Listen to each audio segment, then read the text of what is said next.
Greetings. We are out in the garage today. We're going to make a two-part video this time. The other morning, one of the occupants of the house came in and said that the garage door wouldn't open. This is a common thing that can happen to anybody.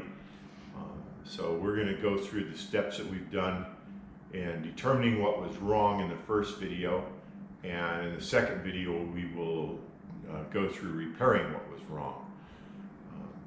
By way of disclaimer, normally we don't do disclaimers, but I know people freak out. Garage doors have springs. Springs are a mechanical device that stores energy, and they can release that energy very quickly, and when they do, it can be violent and it can damage things, including people. So if you have any reservations at all about working on a garage door, you probably should not. It's not the dark art and mystery that a lot of people want to paint it out to be. But much like skydiving, if something goes wrong, it can go horribly wrong. So you want to keep that in mind, and that's about all I'm going to say as far as the safety aspects of this. As you can see, we've got the door behind us. We came out, the door doesn't open. So door doesn't open is what the information I received. What does that mean? I'm going to walk you through the steps of troubleshooting this. Not all of these are going to apply in every case, but I want to try to cover all the things that you as a homeowner or a renter in a home with a garage door opener might want to do to try to save yourself some money and try to figure things out for yourself. So the first thing we'll do is we're going to go over to the switch, and then we'll kind of walk through some steps and we'll explain some different things.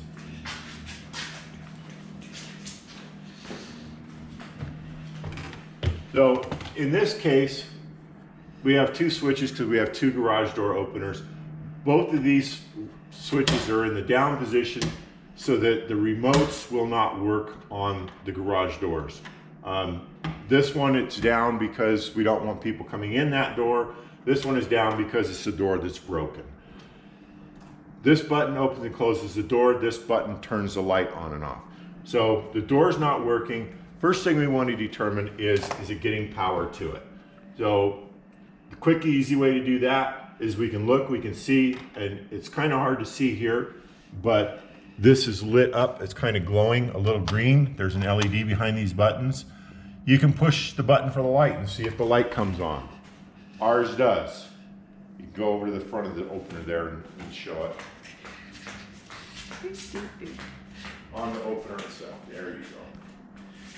So you can see we can turn the light on and off. So obviously we're getting power to the light. If Christy will pan up, you can see that we have multiple things plugged into the outlet up there in the ceiling. If we were not getting power, if the light didn't work at all, I could climb up on a ladder, I could check for power in the outlet. The first thing you're going to want to check is your circuit breaker. If you know where it is, in this case, it's down in the basement in the electrical panel down there. We could check that. If your house is like ours, it's a newer house, we have, and this is not the one, actually it's behind the freezers over here, but there's a ground fault outlet like these with the buttons that you push to test and you reset. So it has one of these outlets. For the garage, it's behind the freezer. That's one I put in. It's on a separate circuit. There's one behind the freezers here that outlet and the other outlet over there on the wall are actually connected to it. Builders will do that because one of those outlets runs $15, whereas the little cheap round ones that they put in are $1. So they can save by not buying those outlets, and they can piggyback, and that one will function as a ground fault outlet because it's hooked to this other one, but it makes it a nightmare when an outlet stops working. You'll find this a lot of times in the kitchen as well. You have one, but all the other outlets are connected to it, so it will protect those, but this outlet stops working, you don't know you have to push the button on that one over there on the wall. So that's something to check. So in this case, ours, we have power, it is working, we've gone through all that. So now the next thing, and if you want to watch the door, you can look at the opener or the door, either one. Now let's do it this When way. we try to open the door, it tries and stops. And we close it. So on the morning of, it was very cold. We have had occasions where water will get underneath the door and actually freeze it to the ground. I thought that might be the case, but then I looked and didn't see anything there. So I wondered about that. Tried it again, it still didn't work. So the next thing to do, and if you are in a hurry to get out of the house because you need to get to work and the door's not working, you may want to start here, is to disconnect the door from the opener. Typically there's a rope or a handle that you can pull down and it will disengage the part of the door that's connected to the opener up there. And if you'll keep up there, I'm gonna push the button, you'll see the mechanism will now move freely.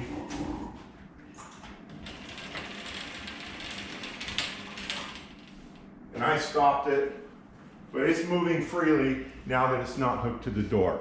The door part engages in that with this. So now the door is free and we should be able to just freely open and close the door by ourselves.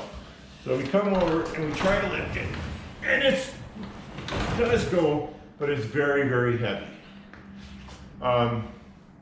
In fact, it takes 2 people to actually get it open. This indicates that there's a broken spring. And this is the part where most people run and hide. Again, if you're not comfortable, you'll want to run and hide. We are going to replace the springs. I'm going to show you a few of the additional steps I did to determine what was broken. And that will be the end of this video.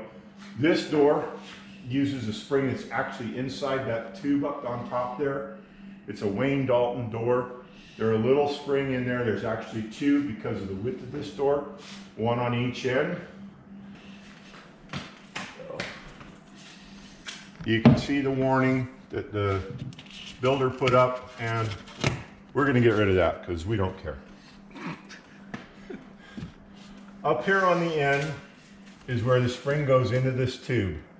It is a 5/8 hex. I have a regular 5/8 socket I'm going to put on there. Here. And you see it slides on. And if I pull down on this, I've got spring tension there.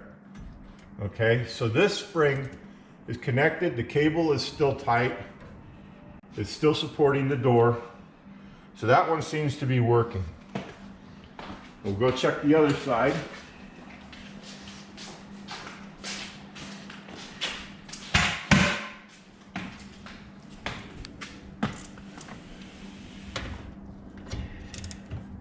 Okay, so now I have to reverse my ratchet because they're different for left and right. And this one has no, you can see there's nothing there. You can hear these teeth in here clicking. So this is the side that has the broken spring. This door is 4 years old. We've been here just 4 years now. That we moved in, it was brand new then, which is really disappointing. I'm not real impressed with this style of spring, but we have ordered replacement springs off of eBay because they were real cheap. And there is a kit to convert these to the big coils that go over. You replace the whole tube, and down the road I might do that again. But the next video will be taking this down and replacing the springs in it. So that's how we determined what was wrong. We again have ordered the springs, and our next video will be putting the springs in and then getting the door set up again. I re-engaged this mechanism just for extra security. You pull the string, let it go back up. I will push the button. Christy, you can film that and watch it engage.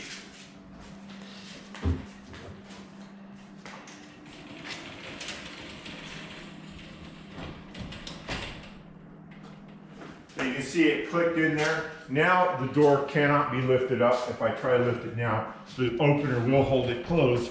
So that gives us a security that, you know, nobody can come and get, you know, 3 or 4 guys come and lift the door up and can get in here and empty my freezer in the middle of the night or something. Not that I know that they would, but so. Anyways, we sure appreciate you watching. Hope you enjoy our Team Klutzy videos. and look forward to showing you how to change these springs. Thank you. Bye.